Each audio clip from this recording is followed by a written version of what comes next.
Monk is with us tonight, ladies and gentlemen, part of ReOpen America PAC, ReOpen DC, ReOpen America. Oh my God. ReOpen the world, ladies and gentlemen. Reopen the world. That's right. And I got to play this for you before we get into all the DC stuff, because people are going to say, well, Ken, you're only talking about the nation's capital. There are other things going on. I want to play this particular video for you. It's Joe Biden and his recent comments regarding what real blackness is. Tonight, Joe Biden is expressing regret over a comment he made earlier today on a popular radio show about support from black voters. CBS's Ed O'Keefe reports. Joe Biden is on the defensive tonight after making the racially insensitive comments. It was really unfortunate. I shouldn't have been so cavalier. His remarks came in an interview with influential black radio host Charlemagne the God. But I tell you, if you ever want to figure it out whether you're for me or Trump, you ain't black. It don't have nothing to do with Trump. It has to do with the fact I want something for my community. That brought immediate criticism from black Republicans, including South Carolina Senator Tim Scott and Michigan GOP U.S. Senate candidate John James. Do you really believe that a black person who doesn't vote for you is therefore not legitimately black?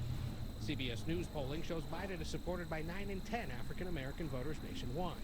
Many are standing by him, but today are encouraged concern. Great strength is being kind of a gut, off-the-cuff politician, and in this moment, it really jumped up to hurt. I got to ask you here, as a white person living in the District of Columbia, are you offended by the statement that Joe Biden made in regards to what blackness is in relationship to political ideology?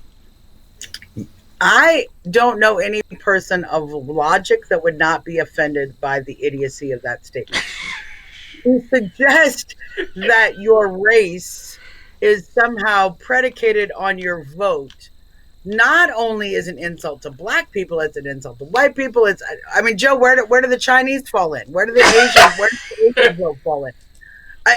It's absurd on its face, and it's contradictory to everything this country stands for, which is a country by which individuals, regardless of color, regardless of economic background, regardless of religion, can vote, can choose to redress their government of grievances, and can develop a government by, of, and for the people. That's the gift we've been given from God himself, through the founders, through the system where our vote is protected in that way. For Joe Biden to suggest that you're not black because you don't vote for him is absurd. But I gotta take a little bit of responsibility for this, Kenneth. Yes. Because I was rooting for Joe Biden the whole time because I knew he would say stupid stuff like this. And you're welcome. You're welcome, you guys.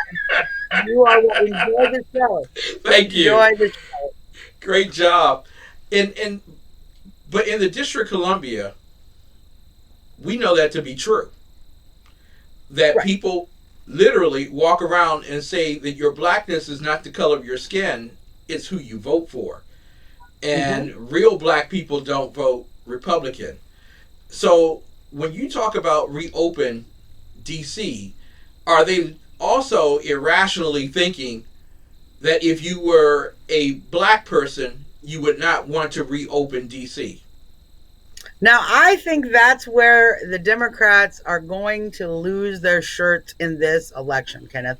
They are, in fact, making that presumption. They're assuming that whether or not you are in that 40%, that lower 40% of the income bracket where you most likely have lost your job under the shutdowns, skin color is somehow going to be more important to your vote than whether or not you can put food on your family's table. And I can tell the Democrats for free, I'll give you this bit of a free advice right now. That is not true. You are going to find at the polls those folks who think that you don't care about their jobs, don't care about their families, don't care about their economic devastation that your policies have put them under. If you think those folks are going to show up and vote at the polls for you, you're absolutely insane. I agree with you wholeheartedly. Now, I want to talk with you about Empress Muriel Bowser, our favorite friend, who somehow believes that there is absolutely nothing wrong with paying children to go to summer school. And I'm just wondering, where do these people fathom these ideas? Is it just because they got a ton of money that they got to spend, or are they greasing wheels here? What, how, how illogical it is to tell children that they can't come to school during the pandemic, yet during the summertime we can pay you to go to school. Why not pay children throughout the whole year to go to school? Well, Kenneth, can I ask you? I don't know if I didn't get the notification that my taxes were going to be cut. I wanted to check if you got that because it's not on the agenda. I'm assuming that if our parents are going to be teachers, we don't have to pay the teachers anymore, right? I mean, that seems to make logical sense. I thought so. I don't pay a plumber when he just, when he I can't do a phone plumbing. So if he calls me up and tells me what to do and I do it, I don't pay him. So I'm pretty sure that works for the teacher. So I didn't get that note, though. I didn't get the note that says my taxes are going down because we're getting less services. I wanted to check if anybody else got it. Exactly. But the whole idea of children, and I know where you got that from. It's my editorial this week. But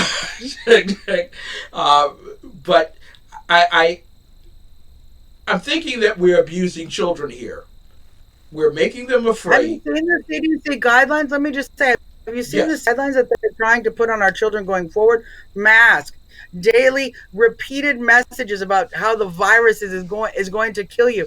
Children not allowed to share toys, not allowed to share crayons, not allowed to share computers or any other shared equipment, laptops, etc. It's utterly impossible what they are suggesting to do. Frankly, keeping these kids out of school is a better solution. I'm a little bit saying, hey, at least you're still, teaching them from the distance, because the torture chamber that our schools become, when they do open these, prevent these things from happening to we'll literally be damaging our children mentally. We will be damaging their education ability. We will be damaging their health. And all for what? All for what?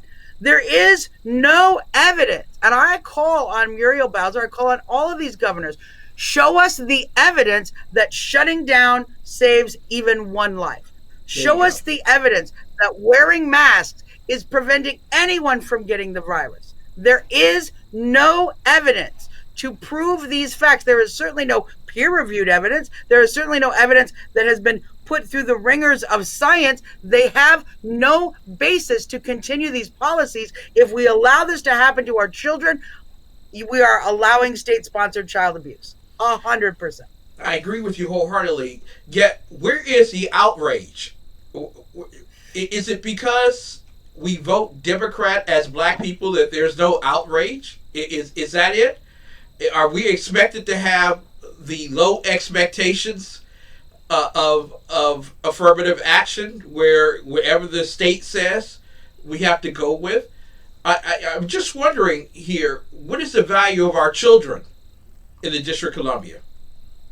Well, and I think that's why we see Joe Biden coming out with this message yet again, that if you're not black, if you're not voting Democrat, you're not black. This is a common theme. When the Democrats start losing control of that black vote, they throw everything in the kitchen sink to make sure that they can control it. They put fear in the hearts of the black community, as they did earlier in April, talking about the virus affects black people more. They remind us every single day that there are more deaths here in Anacostia and in the 7th Ward than there are in the rest of the city, ignoring the fact that this is also an area where you're going to see people who have less access to medical care, who might have more medical conditions to be concerned with. They aren't getting the same quality medical care that, say, maybe our friends are up in Georgetown. We're working class people.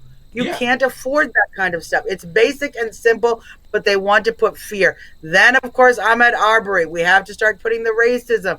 Fear white people roaming around in trucks trying to kill you.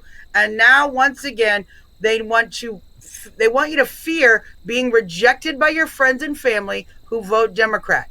If you suggest that you want to reopen, if you suggest you might vote for the president, in many cases, if you suggest you will stay home, Yes. you are going to get pressure from your Democrat black friends who want to keep you on the plantation. Well, you got that pressure actually on the actual plantations. But there were many folks, both black and white, that worked very hard to get people out and to freedom. And I think that's what you and I, Kenneth, are doing right now. We're here with a mental underground railroad trying to get people off of this idea that you have to vote Democrat if you're black.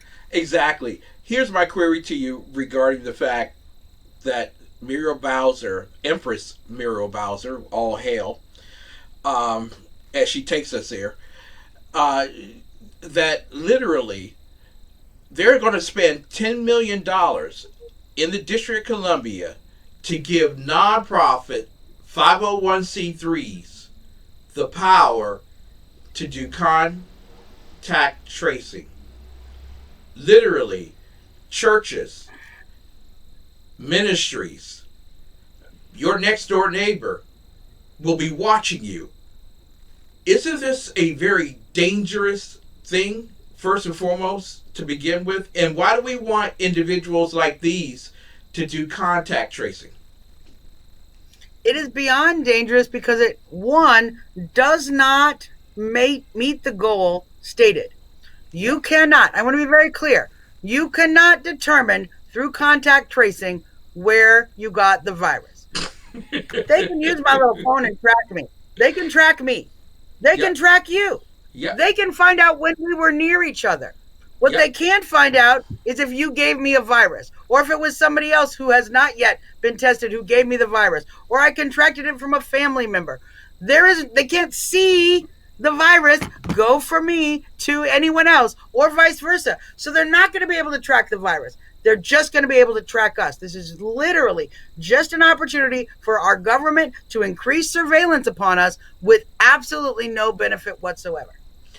Now, is this also a way, and I would be deft in thought if this was a unique concept, but many of these nonprofits have been sucking from the tit of the District of Columbia for a long time.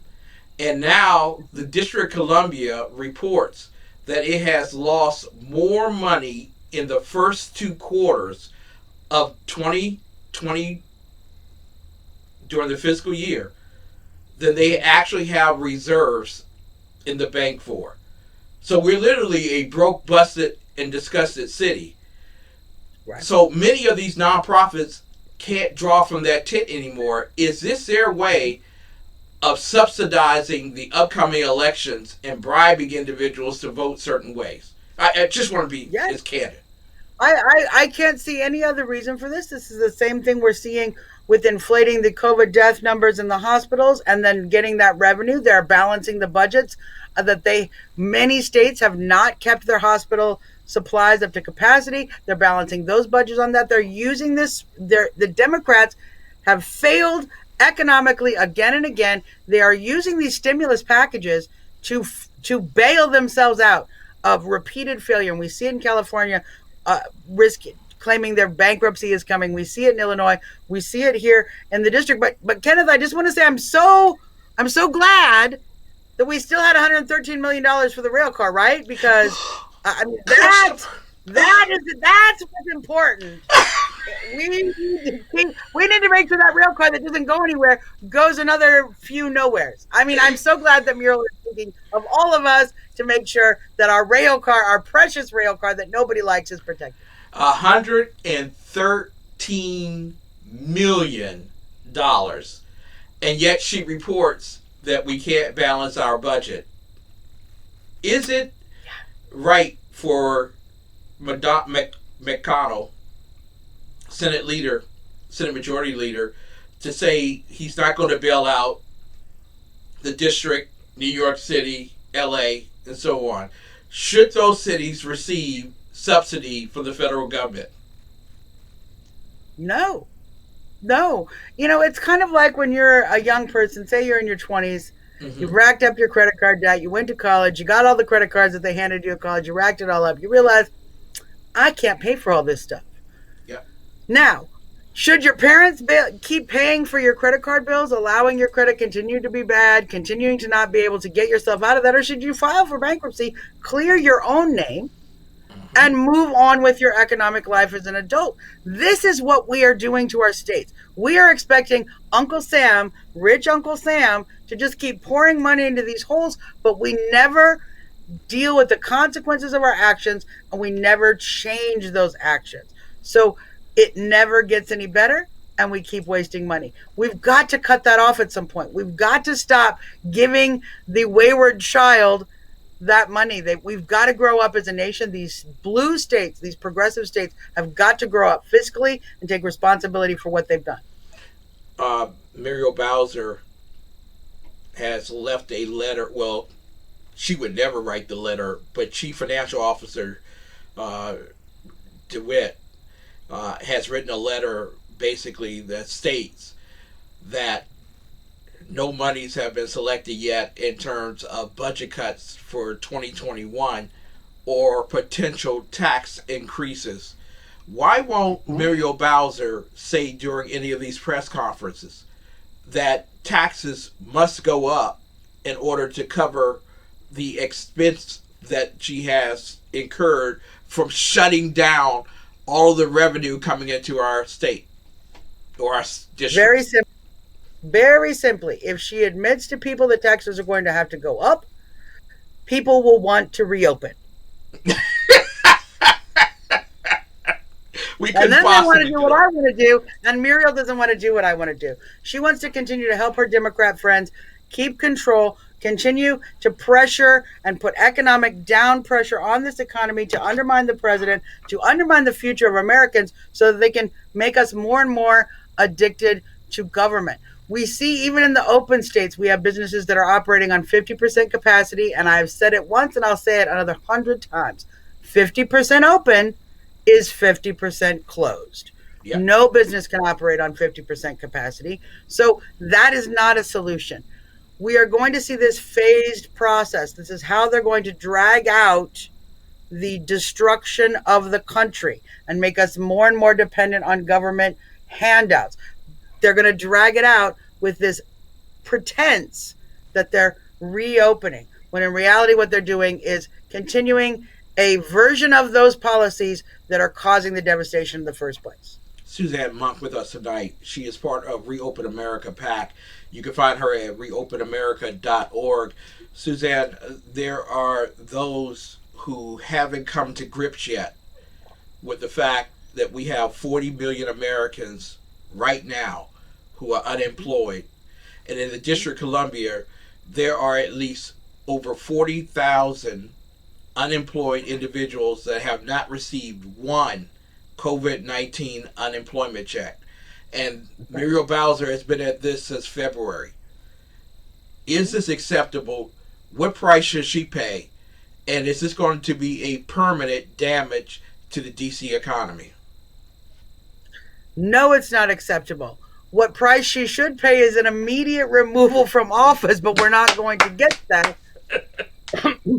We're going to have to wait to get her out through the ballot box in the normal process.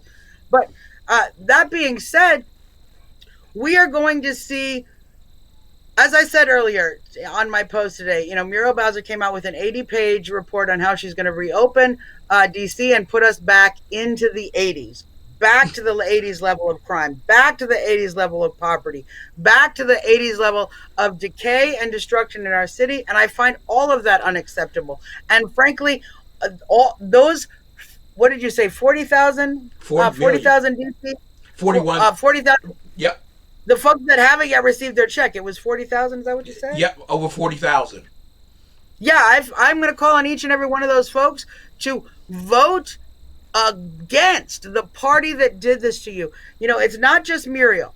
It's not just Muriel. It's the Democrats in New York. It's the Democrats in Illinois. It's the Democrats in California. It's the Democrats across the border in Virginia. And frankly, it's that Democrat who keeps putting an R at the end of his name, Larry Hogan, just over here of the border in Maryland. The policies are 100% the same. How they've implemented them is 100% the same. Muriel isn't making these decisions.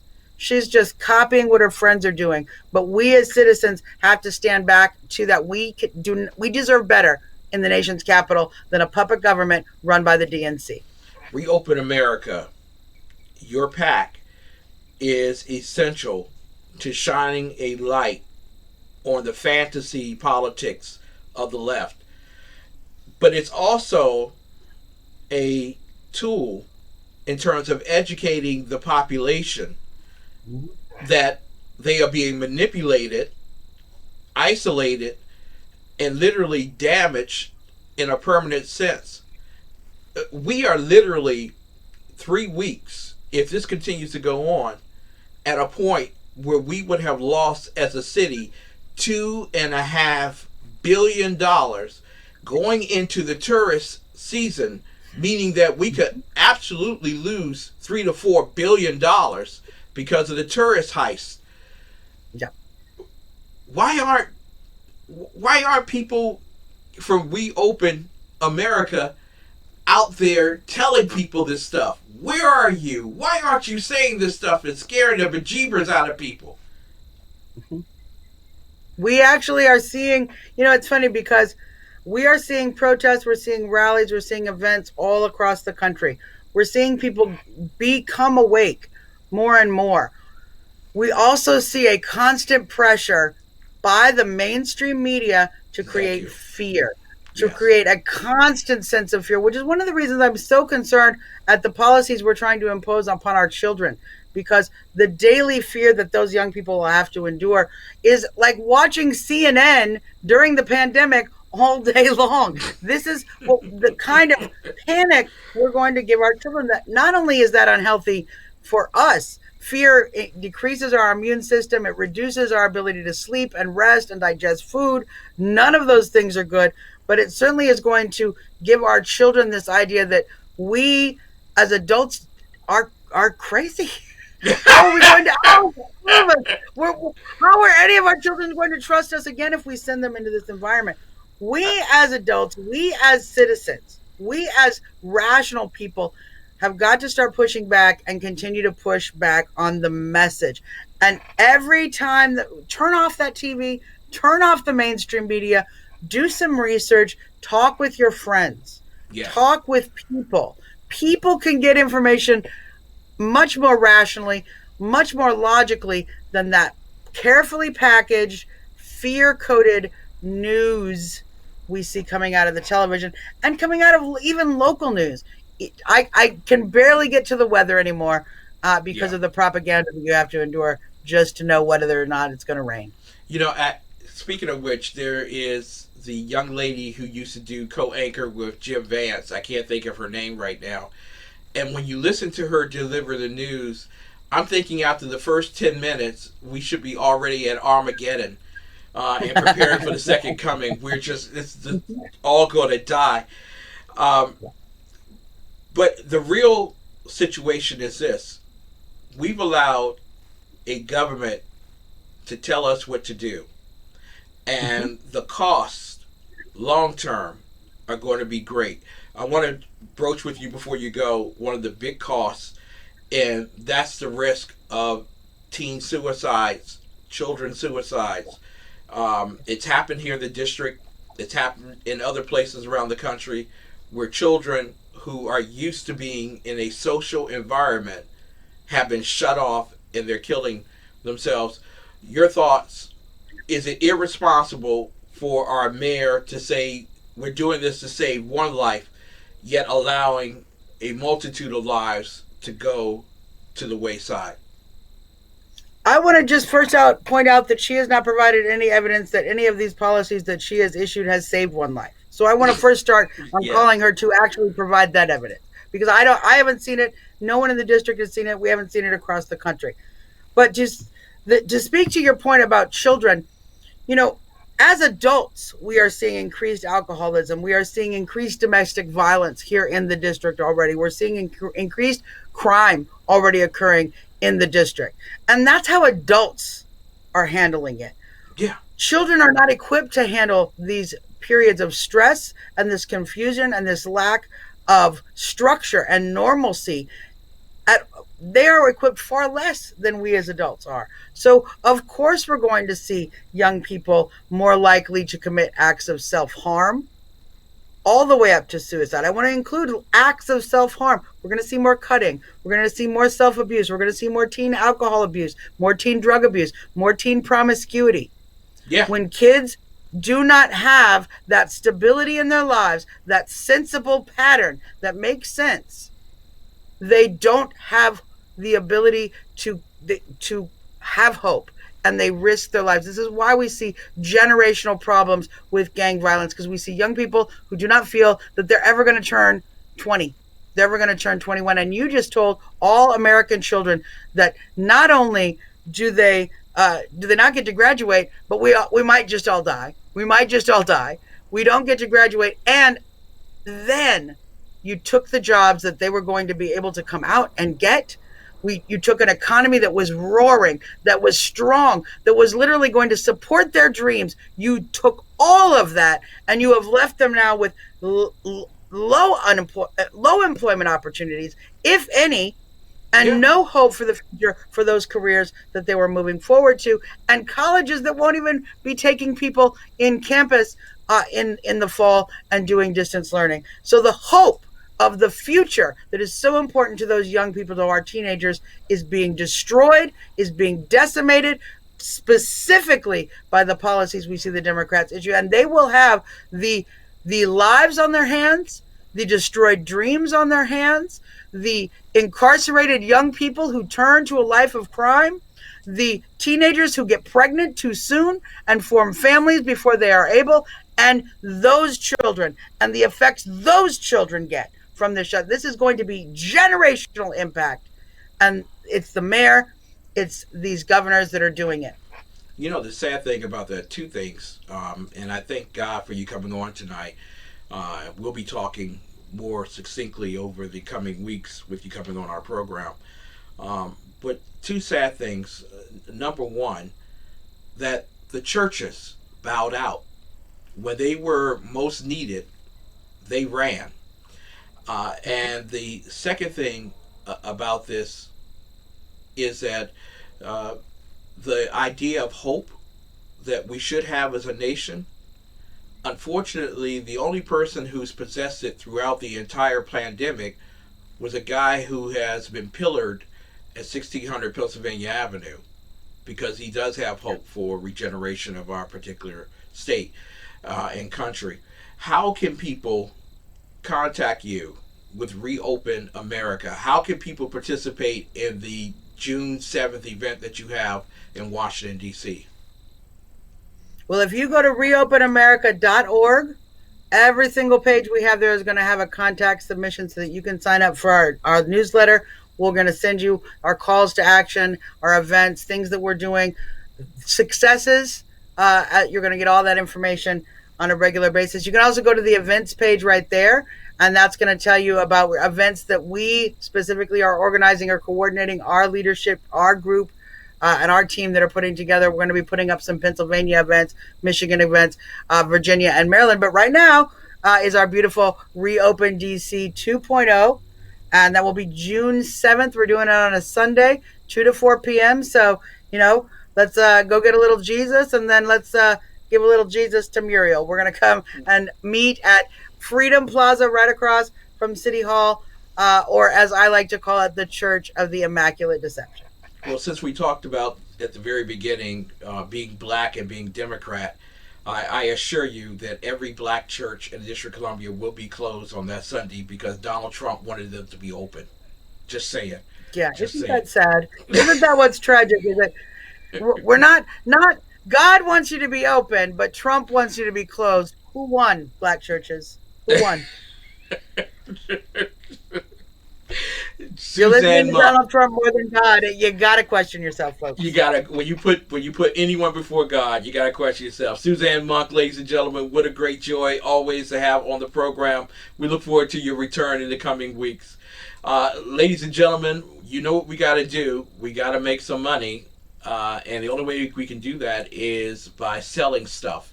So here's your selling stuff moment. We'll be right back right after this selling stuff period.